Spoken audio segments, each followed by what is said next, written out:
요한계시록 10장 1절에서 11절 말씀. 내가 또 보니 힘센 다른 천사가 구름을 입고 하늘에서 내려오는데 그 머리 위에 무지개가 있고 그 얼굴은 해 같고 그 발은 불기둥 같으며 그 손에는 편호인 작은 두루마리를 들고 그 오른발은 바다를 밟고 왼발은 땅을 밟고 사자가 부르짖는 것 같이 큰 소리로 외치니 그가 외칠 때에 일곱 우레가 그 소리를 내어 말하더라. 일곱 우레가 말을 할 때에 내가 기록하려고 하다가 곧 들으니 하늘에서 소리가 나서 말하기를 일곱 우레가 말한 것을 임봉하고 기록하지 말라 하더라. 내가 본 바 바다와 땅을 밟고 서 있는 천사가 하늘을 향하여 오른손을 들고 세세토록 살아계신 이곳 하늘과 그 가운데 있는 물건이며 땅과 그 가운데 있는 물건이며 바다와 그 가운데 있는 물건을 창조하신 이를 가리켜 맹세하여 이르되 지체하지 아니하리니 일곱째 천사가 소리내는 날 그의 나팔을 불려고 할 때에 하나님이 그의 종 선지자들에게 전하신 복음과 같이 하나님의 그 비밀이 이루어지리라 하더라. 하늘에서 나서 내게 들리던 음성이 또 내게 말하여 이르되 내가 가서 바다와 땅을 밟고 서 있는 천사의 손에 편호인 두루마리를 가지라 하기로 내가 천사에게 나아가 작은 두루마리를 달라 한즉 천사가 이르되 갖다 먹어버리라.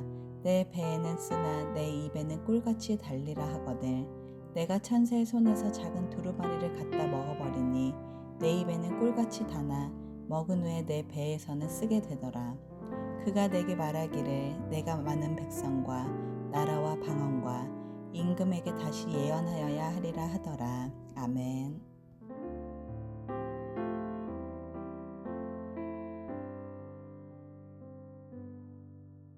함께 기도하겠습니다. 하나님, 말씀 앞에 우리의 삶을 돌이키며 말씀 앞에 우리의 삶을 주를 향하여 그 방향이 바뀌어가는 삶이 되기 원합니다. 오늘도 말씀을 통하여 우리의 삶이 바뀌게 하시고 새로워지게 하여 주옵소서. 이 모든 말씀 예수님 이름으로 기도하였습니다. 아멘. 할렐루야. 우리를 영원히 포기하지 않으시며 그래서 우리를 끊임없이 돌이키시기 위해 이 땅의 역사를 운행하고 계신 우리 하나님의 이름을 높이 찬양합니다. 오늘 우리가 함께 나눌 말씀의 제목은 돌이키지 않는 땅을 향한 반응, 돌이키지 않는 땅을 향한 반응이라고 하는 말씀의 제목입니다. 만약 우리 믿음의 동역자들께서 정말 사랑하고 아끼는 사람이 있는데 그 사람이 잘못된 길로 계속 가고 있다면 어찌하시겠습니까?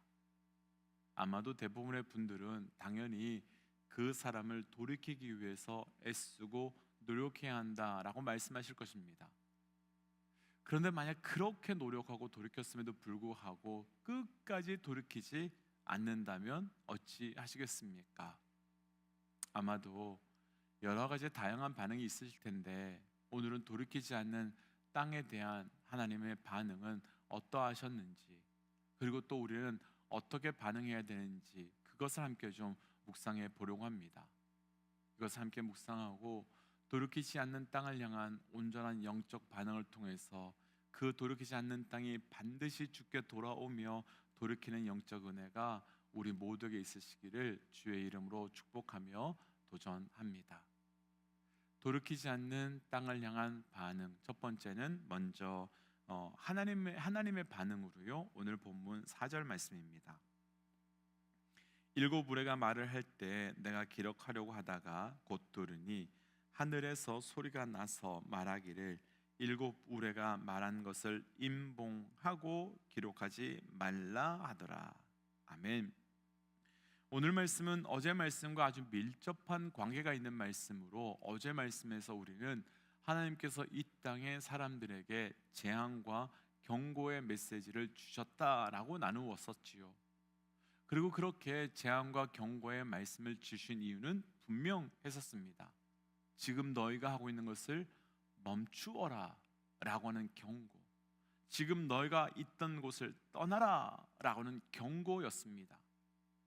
그런데 하나님께서 여섯 번째 나팔을 불며 그렇게 재앙으로 경고를 해주셨음에도 불구하고 사람들은 회개하지도 않았고 여전히 우상을 떠나지도 않았고 그 자신들을 돌아보지도 않았습니다. 그러니까 세상은, 그리고 이 땅은 하나님의 그 무시무시한 경고에도 불구하고 전혀 반응이 없이 그대로 있었던 것입니다. 여기까지가 바로 어제 나눈 말씀의 내용이었고요. 오늘 말씀은 바로 이렇게 돌이키지도 않고 회개하지도 않고 있는 그 땅을 향한 하나님의 반응에 대한 말씀이 나오는데요.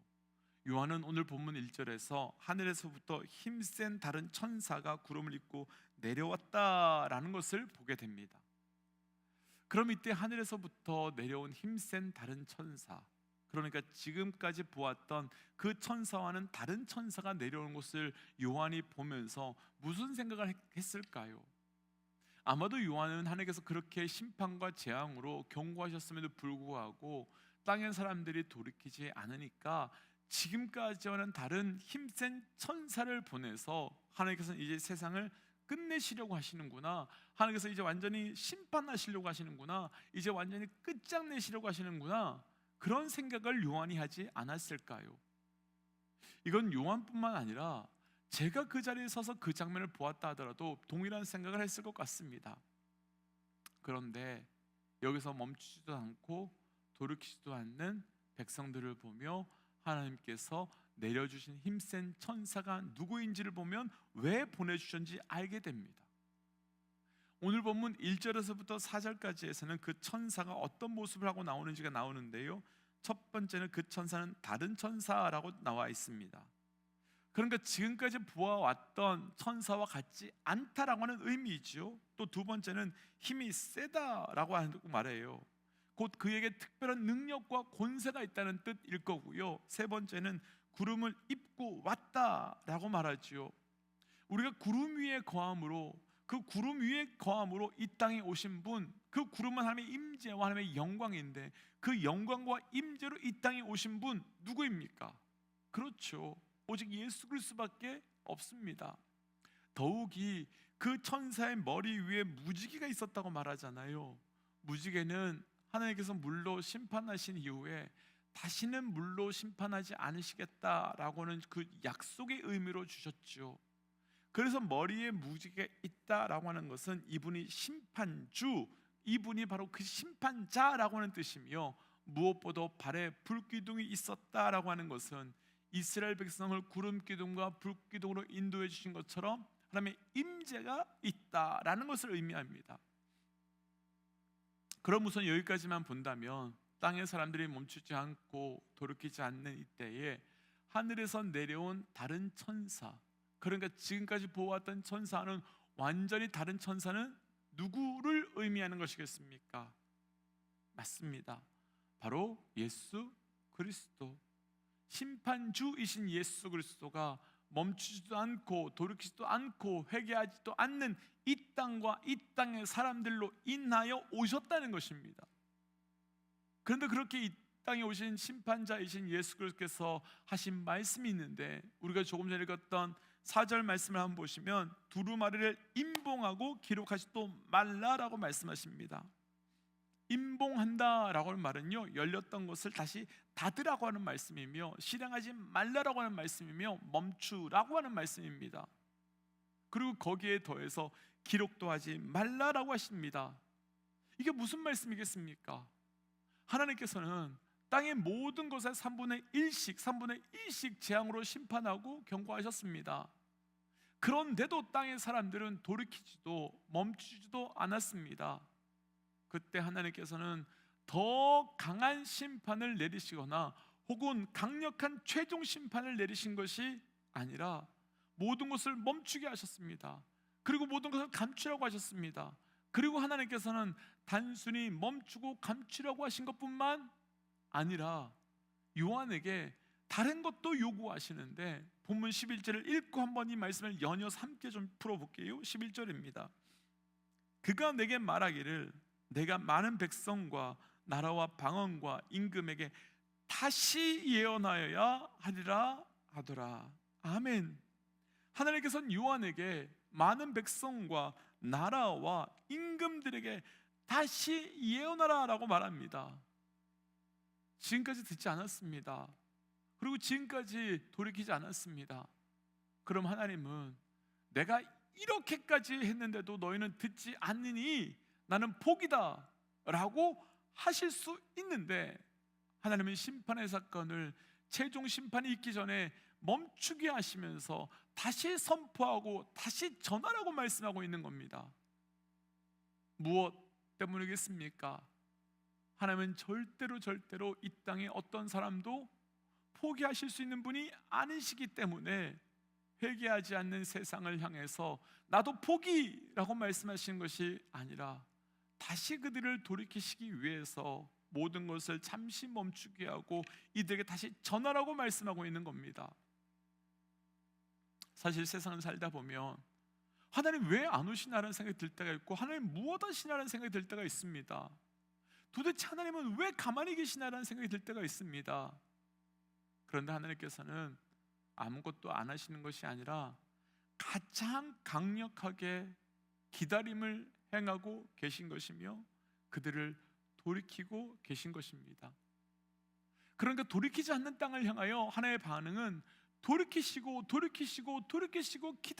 기다리고 계신 것입니다. 그런데 오늘 말씀은 단순하게 돌이키지 않는 땅을 향하여 하나님의 반응뿐만 아니라 요한의 반응, 그러니까 하나님의 반응, 하나님을 믿는 우리의 반응도 나오는데요. 다시 한 번만 좀 11절 보시겠습니까? 다시 한 번만 11절 말씀을 읽어보겠습니다. 그가 내게 말하기를 내가 많은 백성과 나라와 방언과 임금들에게 다시 예언하여야 하리라 하니라. 아멘. 많은 백성, 방언, 그리고 임금은 바로 땅의 사람들을 의미하는 것이죠. 이런 것들은. 그런데 하나님께서는 그들을 향하여 다시 예언하라고 하는 사명과 부르심을 우리에게 주신 것입니다. 여기서 우리가 분명히 하고 싶은 것 있습니다. 우리의 사명은 세상을 바라보고 있는 우리의 마음속에 국률 때문에가 아닙니다. 혹은 죽어가고 있는 세상 사람들의 불쌍히 여겨지는 마음 때문도 아닌 것입니다.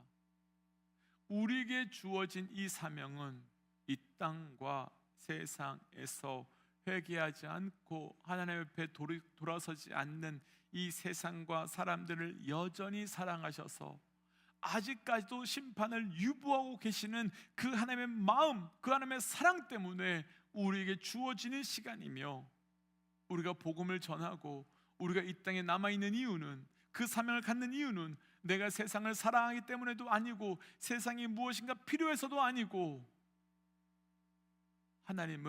하나님이 세상을 사랑하시긴 그 사랑 때문에 우리에게 그 사명이 생기는 것입니다. 그래서 이 사명은 여전히 회개하지 않는 세상 속에서, 그리고 교회를 박해하고 아주 심하게 죽이기까지 했던 그 세상을 향해서 다시 나아가야 되는 사명으로, 바로 하나님을 믿고 예수 그리스도를 영접하고 성령으로 살아가야 되는 우리의 삶이 되어야 되는 것이고, 바로 그 삶이 오늘부터 나아가야 되는 것입니다. 그리고 그 사명이 무엇인지 오늘 보면 8절 이후에 아주 구체적으로 나오는데요. 8절 말미를 보면 가장 먼저 두루마리를 가지라라고 말합니다. 두루마리는 앞으로 있을 심판과 구원에 대한 것으로 단 한 단어로 표현한다면 구원과 심판에 있는 바로 복음입니다. 두루마리 안에는 복음의 완성과 심판의 완성과 구원의 완성이 들어있는데 그것을 가지라라고 말씀하고 있는 것입니다. 그러니까 마지막 때에 우리가 그들을 돌이키게 해야 되는 것, 바로 복음, 그 복음을 가지고 있어야 되는 것입니다. 또한 9절에 보시면 천사는 그 두루마리를 요한에게 먹으라라고 말하는데, 그 두루마리가 입에는 꿀같이 다나 배에서는 쓰게 될 것이다 라고 말하고 있습니다. 무슨 말씀이겠습니까? 복음, 우리가 복음 말하는 거 쉽습니다. 그런데 복음이 내 안에 들어와서 소화가 되어 내 것이 되는 순간 그 복음으로 살아가는 것 결코 쉽지 않다는 것, 쓰다는 겁니다. 그런데 그 복음을 단순하게 입으로만 전하는 것이 아니라 내 안에 소화가 되어서 나와 하나가 되게 하라고 말씀하는 것이지요. 곧 우리가 복음과 하나가 되어서 복음 그 자체가 되고, 그래서 내가 복음을 증거하는 예수 그리스도의 편지, 예수 그리스도의 향기가 되라고 하는 것입니다.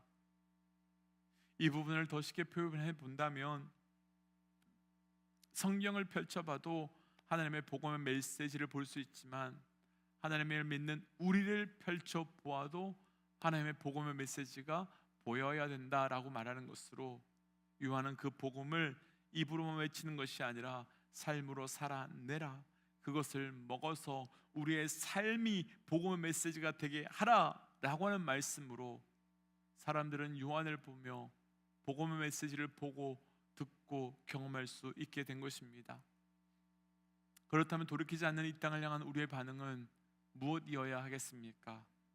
다시 전하는 것입니다. 그래서 그들을 다시 돌이키는 겁니다. 그리고 단순히 입으로만 전하고 말로만 전하는 것이 아니라 우리의 삶이 복음의 그 자체가 되어서 우리의 복음이, 우리의 삶이 그들을 살리고 돌이키는 겁니다. 조전하게는 우리의 삶 그 자체가 복음이 되어 이 사명을 감당할 수 있는 그 은혜가 있으시기를 주의 이름으로 축복합니다. 그래서 이 시간 이렇게 기도하고 싶습니다.